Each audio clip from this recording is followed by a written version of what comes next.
High! আজকে যারা আমার কাছে এই ফেস ওয়াশটার একদম ব্রুটাল অনেস্ট রিভিউ চেয়েছেন, তাদের জন্য এই ভিডিওটা। ইচ অ্যান্ড এভরি এক্সপেরিয়েন্স আমার এই ফেস ওয়াশের সাথে আমি আজকে শেয়ার করব। প্রথমেই বলি ফেস ওয়াশটার নাম হচ্ছে acne red sensitive foaming gel. তো এটার প্যাকেটের গায়েই আসলে শুরুতেই বড় করে যেটা লেখা আছে সেটা হচ্ছে cleans and remove oil without disrupting the protective skin barrier. Which is true. আমার কাছে প্রায় 6 মাস ইউজ করার পরে এটাই মনে হয়েছে যে হ্যাঁ, এটা ক্লিন করে ভালোই, অ্যান্ড স্কিন ব্যারিয়ারের উপরে খুব একটা হার্শ আমার মনে হয় নাই। অ্যাজ আমার sensitive skin, acne prone skin, fungal acne flare হয় খুব বেশি। এইটার ইনগ্রিডিয়েন্ট লিস্টটা যখন আমি দেখি তখন আমার কাছে মনে হয় যে এটা কি আদৌ আমার স্যুট করবে আসলেই। অ্যান্ড এদিকে এটা আমার ডার্মাটোলজিস্ট আমাকে রেকমেন্ড করে। তো আসলে মানে আমি এটার অল্টারনেট জিজ্ঞেস করতেও ভুলে গেছি। সো আমাকে এটা কিনতেই হইতো। এটার ইনগ্রিডিয়েন্ট লিস্ট খেয়াল করলে যেটা দেখা যায় সেটা হচ্ছে এখানে গ্লিসারিন আছে, যেটা খুবই ভালো একটা হিউমেকটেন্ট। কিন্তু সেই সাথে ক্যাস্টর অয়েলটা দেখার পরে আমার জাস্ট মনে হয়েছে যে ওয়াই।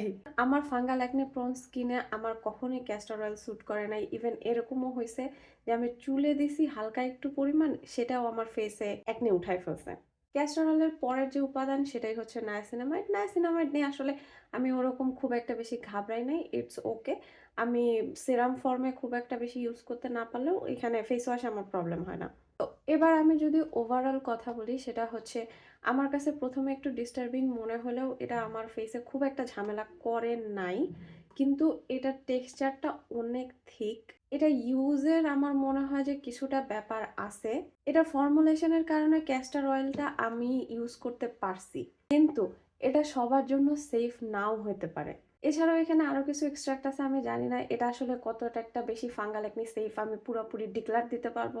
আমার ফেসে প্রবলেম হয় না, কিন্তু কারো কারো ফেসে হইতে পারে। এখন ঘটনা যেটা হয়েছে সেটা হচ্ছে আমি এটা কিভাবে ইউজ করি। আমি এটা সকালে একবার রাত্রে একবার ইউজ করি। সকালে এবং রাতে আমি যখনই ইউজ করি না কেন এটা খুব একটা বেশি সময় নিয়ে আমি আমার ফেসে ডলাডলি করি না।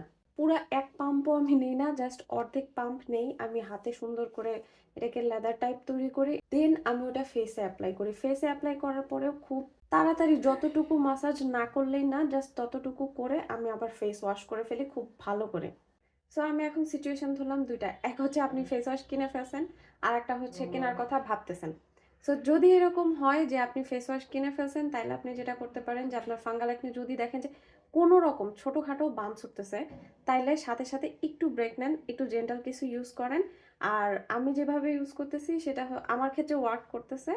আর আপনি চাইলে সেভাবে ট্রাই করতে পারেন, লাইক সকালে অ্যান্ড রাত্রে যখনই আপনি ইউজ করতেছেন আধা পাম্প নেবেন, অ্যান্ড খুব তাড়াতাড়ি ফেসটা ক্লিন করে ধুয়ে ফেলবেন, বেশি সময় নিয়ে ঘষাঘষি করার দরকার নেই। আর যদি এরকম হয় যে আপনি এখনো কিনেন নাই, কেনার চিন্তা করতেছেন, তাইলে আপনি যেটা করতে পারেন সেটা হচ্ছে বেটার কোনো অল্টারনেটিভ দেখতে পারেন। কারণ এখানে ক্যাস্টর অয়েলের সাথে আরও এই দুটো উপাদানও ফাঙ্গাল একনি সেফ বলে বিবেচনা করা হয় না। এটাই ছিল হচ্ছে এটা একদম brutal honest review. I hope it will help.